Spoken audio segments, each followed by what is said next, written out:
وہ جو بات اسد عمر صاحب نے کہی تھی وہ صرف اور صرف اسلام آباد کے لیے نہیں کہی تھی، انہوں نے پورے پاکستان کے لیے کہی تھی کہ پورا پاکستان جو ہے وہ ہالز کھلیں گے، 8 تاریخ کو 10 تاریخ کو سیاحتی مقام بھی کھول دیے جائیں گے، اور اسی طرح 15 سپٹمبر کو اسکول اور وہ مارکیز. حالانکہ اس میں میرا اختلاف تھا، میں نے اپنے اختلاف کا اپنے اس جو میں نے انٹرویو دیا اس میں اظہار کیا کہ 15 سپٹمبر مارکیز کو زیادتی ہے. یہ بھی 15 اگست ہونا چاہیے تھا، تاکہ یار وہ لوگ مر گئے ہیں، وہ اتنا بڑا نیٹ ورک ہے جو آپ نے تباہ کر کے رکھا ہوا ہے. اب میں نے ان کو کہا اسد عمر صاحب کو اور وزیر اعظم کو اس پہ ریکنسیڈر کریں آپ اس کو. 14 تاریخ تک، 14 اگست ہمارا آزادی کا دن ہے، ہم آزاد بھی ہوئے تھے، ہم کورونا سے بھی انشاءاللہ آزاد ہو جائیں گے 14 اگست کو.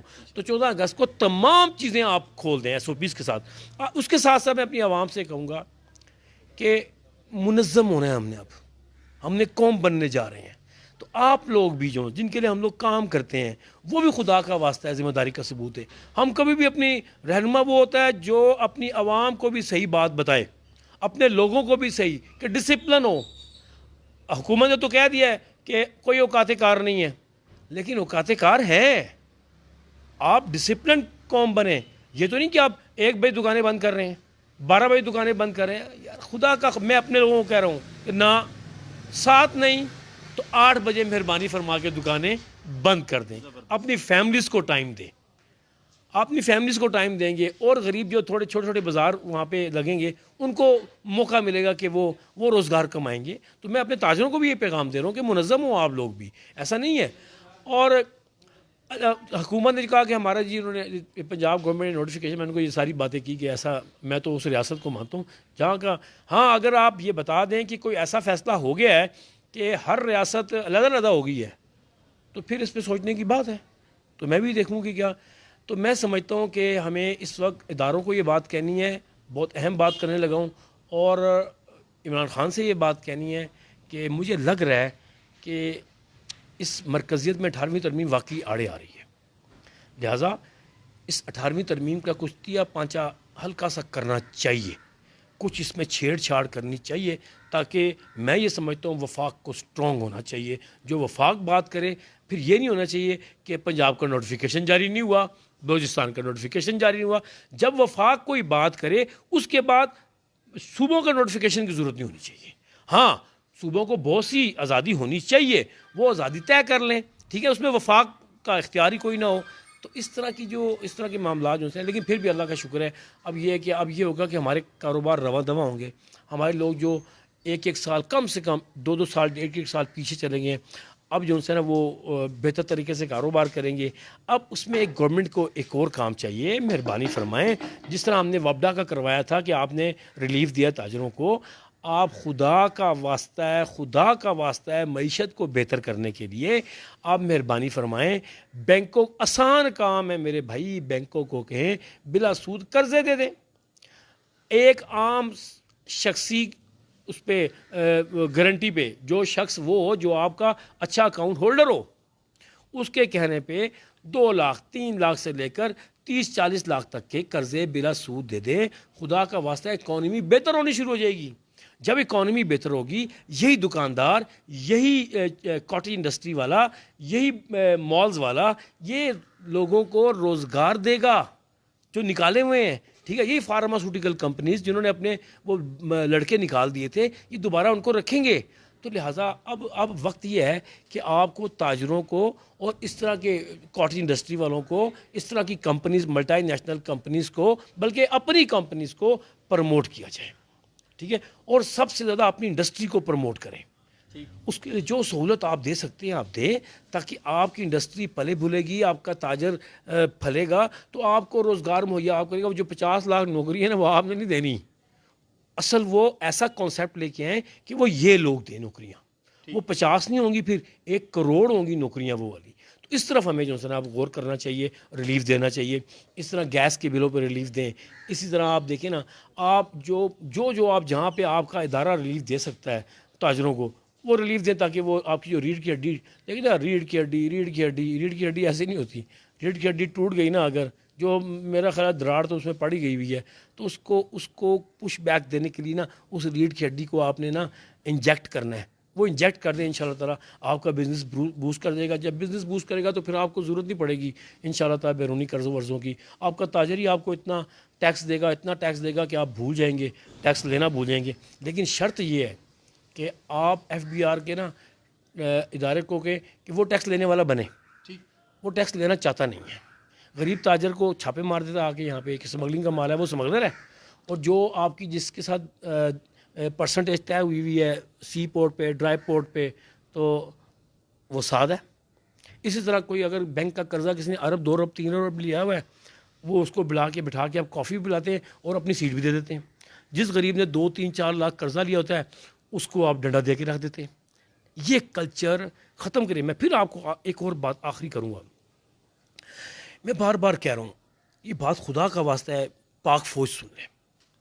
جب ہمارا MNA، جب ہمارا MPA، جب ہمارا وزیر، جب ہمارا بیوروکریٹ، جب ہمارا کوئی بھی ایسا بندہ، اس کے لیے قانون بنا دیا جائے کہ سرکار جب اس کا بچہ یا وہ خود بیمار ہوگا، اللہ نہ کرے بیمار ہوگا، وہ سرکاری اسپتال میں علاج کرے گا. ان کے لیے الاؤ کر دیا جائے کہ جب ان کا بچہ کوئی بچہ پڑھے گا وہ گورنمنٹ اسکول میں پڑھے گا. یار خدا کا واسطہ ہے، آپ کے 50 کنال کے آپ کے اسکول، 8 10 ایکڑ کے آپ کے ہاسپٹل بیکار پڑے. اگر تھوڑی سی توجہ دے دی جائے تو میرا خیال ہے بھائی یہ قانون بنا دیں. اس کے بعد یہی لوگ دیکھ رہے نا اس کو، وہ موسیٰ علیہ السلام کی، آپ کو یاد ہے وہ نوح علیہ السلام پہ قوم میں جب وہ طوفان آیا، کیوں آیا تھا؟ انہوں نے کہا کہ انہوں نے جا کے اس کشتی کے اندر ساروں نے گندگی کر دی تھی. ہاں تو اللہ تعالیٰ نے اس گندگی میں شفا ڈال دی تھی.